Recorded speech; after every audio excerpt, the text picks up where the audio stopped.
Hello everybody, good evening. It is July 9th, 2020. Something I got to talk about. I have watched a couple of Trump's speeches from Independence Day celebrations, and one of the things that I'm finding that he is doing is that he is trying to lump all of the left, progressives, Democrats, psychos, there's a few of those, looters, etc., all into one group, that somehow we hate America and we want to tear down the institutions, etc., for our country. And that's absolute bullshit. That is lies, it's crap, and the problem is that people buy it. And so that's why he's doing it. People need to realize that there are legitimate grievances with police brutality against our black brothers and sisters, and that needs to stop. The tearing down of Confederate statues, I have no problem with that. The statue of Albert Pike is in Washington, D.C., and I had seen Tucker Carlson have a broadcast about his mourning the fact that that statue was torn down and that he was not a bad guy.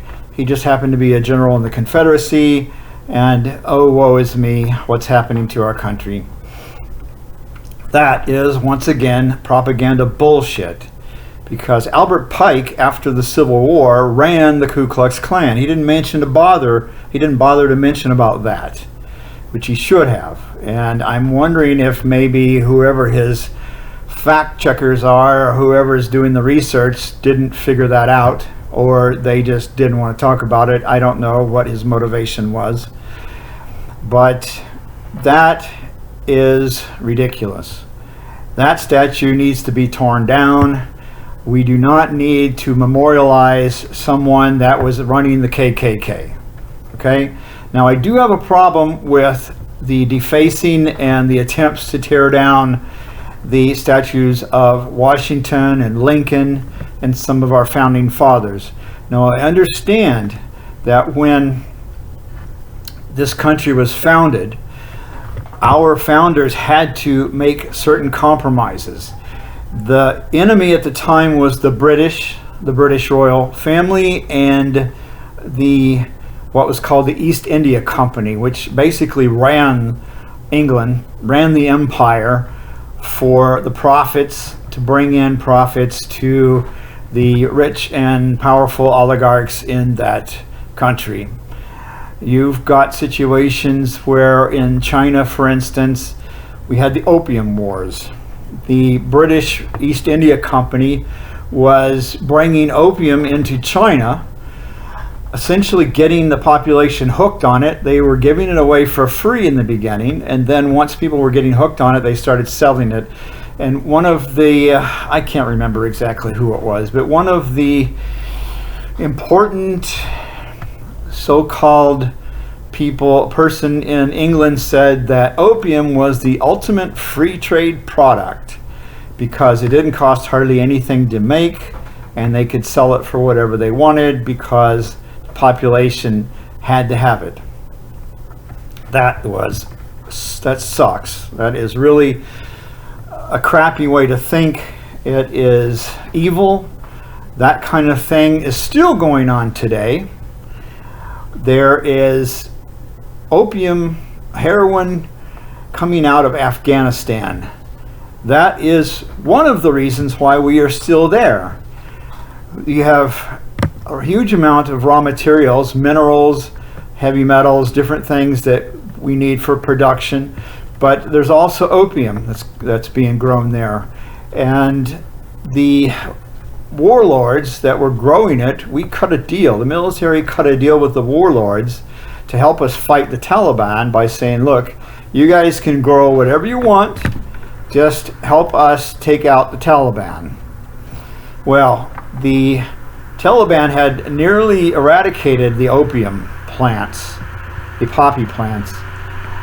Once we got in and allowed the warlords to begin planting again, Opium production went up 800% when we were in there. We've had complaints from Europe and Russia complaining about the flooding of their streets with heroin. A lot of this stuff Americans just don't know. They do not know about this kind of stuff. They need to learn it. They need to know what's really going on. What is our government and our military really doing in the Middle East? Our army is a mercenary army. It's not, there's no patriotism here. We're not fighting for our freedom at all in any form. We are a mercenary army for the oil companies, for heroin trafficking. We are destroying the Middle East. We are taking out governments that we don't like, that are trying to improve the condition of their populations. Like, for instance, Iran. That's a really good example. Iran in 1953 had an election, and they elected Mossadegh, the president, a duly elected president, to run their country. And what he wanted to do was nationalize the oil fields, because what was happening was the Anglo-Persian Oil Company was looting the oil from the country and not giving very much back to the people. Well, Mossadegh wanted to take some of that profit and put back into educating the population, building infrastructure, raising up the population's conditions out of poverty. Well, the British couldn't have that, of course. So what they did was they got the Mossad and the CIA to go in and take down the duly elected president, and guess what? They put in a king. They brought the Shah back. Well, a lot of people didn't want the Shah in, okay, but they set this thing up when they just railroaded this in. He got in, and they knew that the Shah would cut a deal. The Shah's deal was, I will sell oil to you guys at a really cheap price, just keep me in power. Supply me with weapons, supply me with the ability to maintain power. And in fact, the Shah's, his secret army, his secret service basically that protected him, was run by the Mossad, for God's sake. These incidents are facts. They are not disputed. It's just that people don't know about it. And that is the problem. Americans need to get themselves educated. Get some books that were written at the time by the Iranians and dissidents in Israel and in the Middle East in general, and find out what was really going on there. Learn about the Sykes-Picot Act that was signed in the 30s. Find out about why World War I was fought. Find out, and it wasn't because Archduke Ferdinand was shot. That was the straw that broke the camel's back. The British had set up treaties with different countries so that if anything was to happen to one of these countries, they would come in and declare war on the enemies. And what ended up happening was that the British royal family was scared shitless about what had happened to the Tsar's family in Russia before World War I. The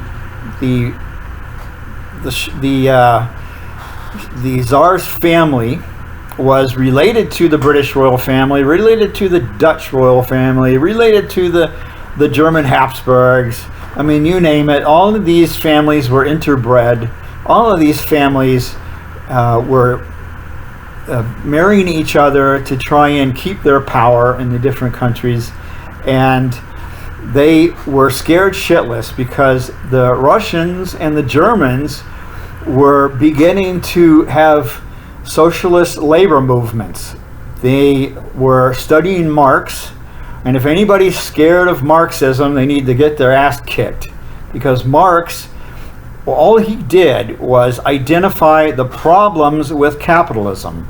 You need to listen to some of Dr. Richard Wolff's speeches. He is a professor, and he teaches economics at one of the universities in the East Coast, and he has a very good perspective on Karl Marx and his writings. Karl Marx never advocated anything about taking over countries and killing populations, none of that. It's all bullshit, it's all lies. There is major problems with capitalism, and those problems are that the rich keep getting richer and the poor get poorer. Capitalism is set up, is designed to do that. Corporations under a capitalist system are not democratic. You have the CEO and the board at the top, and they dictate to everyone exactly what happens. The problem with capitalism is that if a company has a factory in the United States and they decide they're manufacturing cars or washing machines or whatever, televisions, and they decide that they want to make more profits, then they can take that company, shut it down, lay off all their employees, move the factory to China or Bangladesh or Vietnam or any one of these what's called a cheap labor pool, which is essentially slave labor. They can take their country, their companies, and build factories over there and pay their employees almost nothing and make huge profits. Wall Street loves that situation. Look at one of the recordings that was made of Mitt Romney. Mitt Romney was a financial looter. His company basically would do this. They would buy companies, they would shut down the company in the United States, lay off their employees, and move everything to China. And he thought that was an awesome idea because they in Asia they do not have the same kind of environmental laws, they do not have the same kind of labor laws. You can save a ton of money going over there and manufacturing products. Then you bring them back over here, sell them for a little bit cheaper to Americans, and we get hooked on the cheap products. And once this starts to go into effect, you have a spiral funnel effect where all the companies have to start doing it to compete. Now that should be illegal. That should be absolutely illegal. There is a story about a company here in California called the Penny Saver magazine. Maybe some of you remember that little magazine that used to come in the mail. That publication was profitable. However, the owners decide to sell the company to a financier company in Wall Street that buy up companies, and they bought Penny Saver. What they did, and I knew the manager over there personally because I had worked with him, and this is exactly what happened, is they began to take all the profits and the receivables. They stopped paying all of their payables. They started to loot the company. They were starting to get complaints after 90 days. The vendors were not getting paid for the paper and the ink and the equipment repairs. And so what ended up happening was the manager was told, we're having a little bit of a cash crunch. Just put off the vendors for just a little more, ask for just a little more time, a little more credit. And so they ended up coming up to about 180 days past due on all of the vendors, the payables. Then one day the employees come to work and there's an eviction notice on the door of the factory. Lo and behold, they had not paid any rents on any of the buildings that they were leasing, and they owned a couple. There were mortgages; they had stopped paying on them. They looted the company dry. They got eviction notices. They filed for bankruptcy. The employees had no idea what was going on. The managers had no idea what was going on. And what ended up happening was when they all got laid off, their last paycheck bounced, for Christ's sake. This company made millions of dollars, walked away, filed for bankruptcy, and left all of these employees, hundreds of employees, hanging out to dry. That should be illegal, but it's not. And I wonder why it's not. It should be. You can thank Joe Biden for that, because that is some of the garbage that he has initiated in the corporate law. Delaware is it's a tiny state, but it's a big haven for corporations because they have very little corporate taxes there. So you'll find that many corporations are stationed out of Delaware. A lot of times they don't even have a building or even an office in Delaware. That is a crime. That should be illegal. There's another story about Hewlett-Packard. There's another good story. Remember Carly Fiorina that ran for president a couple of times? She was the CEO of Hewlett-Packard, and guess what she did? She dismantled the factories in the United States, laid off all the employees, moved the factories to China, and guess what she got? A bonus of $40 million for bringing Hewlett-Packard back into profitability. It's sick. It's sick what's going on in this country, and Americans don't get it. They don't understand what's really going on. It's like, well, we lost our job. Oh no, now we gotta go work for Walmart for half the wages. The government has statistics on unemployment. When you get laid off from a factory making $30 an hour, and then you get a job at Walmart making $15 an hour, according to statistics from the Labor Department, nothing has changed. You were out of work, now you're back in work. It's ridiculous. So people, come on, start reading some history about this country. Start finding out what in the hell is going on, because we need to hold our representatives accountable for this. There's the movement now, the People's Movement for a Third Party by Nick Brana, I think his name is. He is pushing to bring in a third party. The Green Party is a problem. They have been they're just not working the way they should. They have a couple of candidates in there that are not going anywhere. They don't have a good platform. We need to take all the progressives that were for Bernie Sanders, and we need to start a third party in this country. Now, one of the things that's recently happened is that we have had several progressives win primaries in Kentucky and a couple different states, Florida, I believe. And that is very exciting, because maybe there is a chance that we can take the Democratic Party away from the corporatists and the criminals and the corrupt politicians, and make a people's movement for a real party that is for the working class. We can take some of Franklin Roosevelt's policies and put them in place, like, for instance, the Glass-Steagall Act.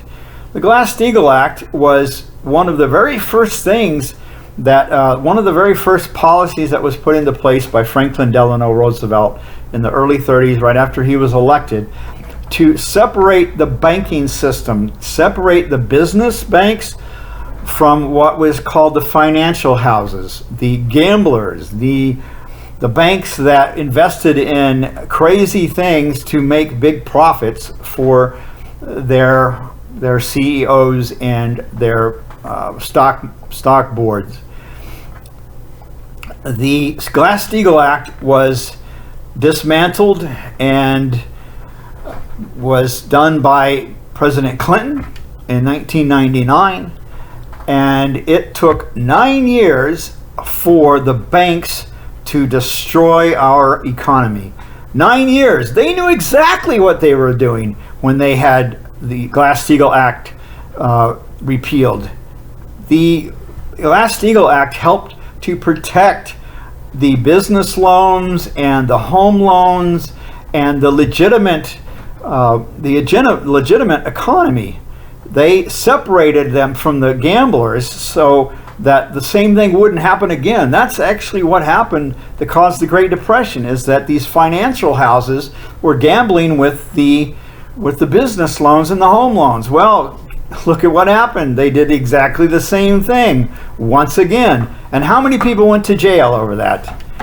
None. Nobody. No banker went to jail. Isn't that really interesting?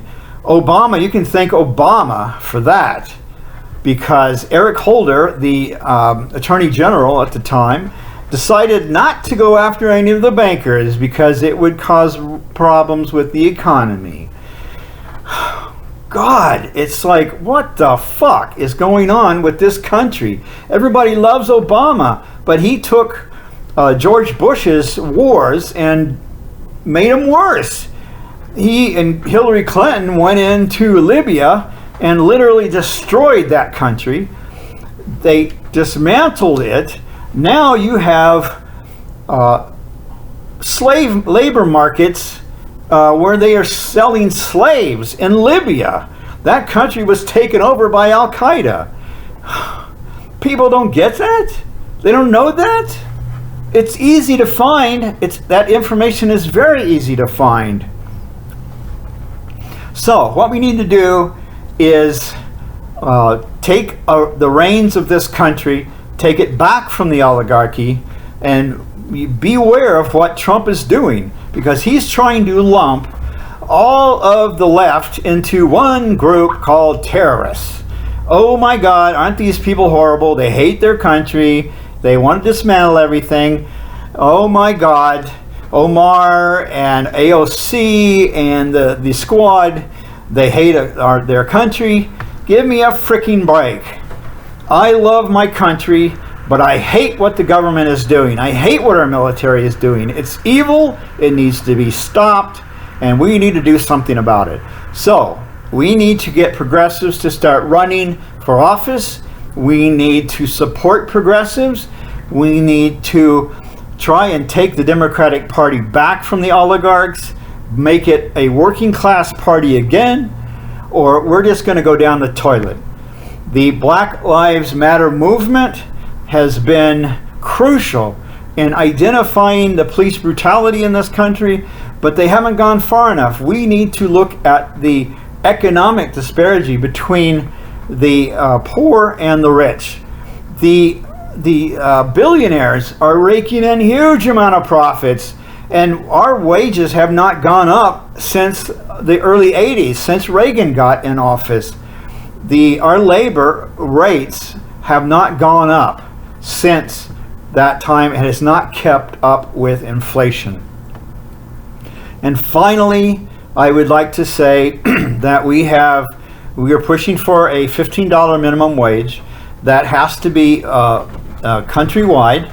It needs to be a federal law, because this is what exactly happens. Walmart, for instance, the owners of Walmart, the Walton family, are all billionaires. What they do is they bring their warehouse company, their store, into a neighborhood, and what happens is they will put out of business all of the mom and pop shops around the area. They will destroy the economy in the area where they are put in, and what ends up happening is that these people in these with their own businesses will go out of business, and they have to get a job at Walmart making half the wage.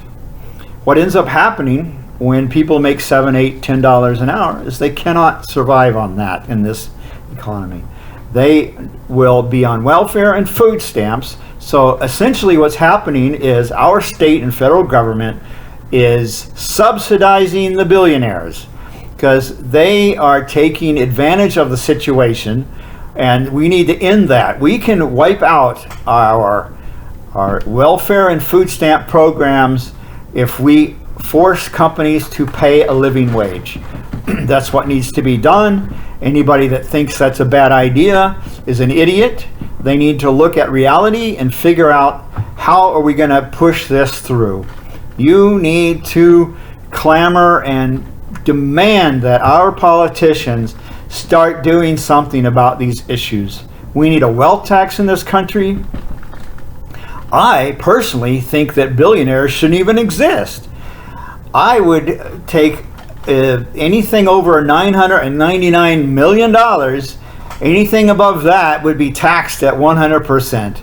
That would force these companies to take that extra money and put it back into their companies, put it back into wages, put it back into capital goods purchases, equipment purchases. That is why that needs to be done. It's ridiculous to allow this to go on. If eventually we're going to end up into a feudalist society where we're all scratching around in the ground and digging through trash cans looking for food, while the billionaires all live in their gated communities and set up huge walls around their communities so that the poor can't get in. I find it really ironic that I have conservative friends that think that it's quite all right for billionaires to suck the country dry. It's called free trade or some bullshit that they come up with. What is actually happening is they are voting against their own best interest. I have this friend, and I told him one time, try to get into one of their dinner parties. I mean, they might hire you to serve drinks or be a waiter at one of their parties, but good luck. You are not going to be allowed into their dinner parties. It's kind of like what George Carlin said. It's a big club and you ain't in it. So America, everybody, come on. Let's get this shit sorted out here. Let's get something done and transform this country back into a country for the working class. All right. I appreciate you listening. Subscribe if you would like. I'm going to try and set up the comments so people can make comments. I don't give a damn what people say. Write whatever you want. But I would suggest everybody pick up a goddamn history book. All right. Have a good night, and we will talk again very soon. Thank you.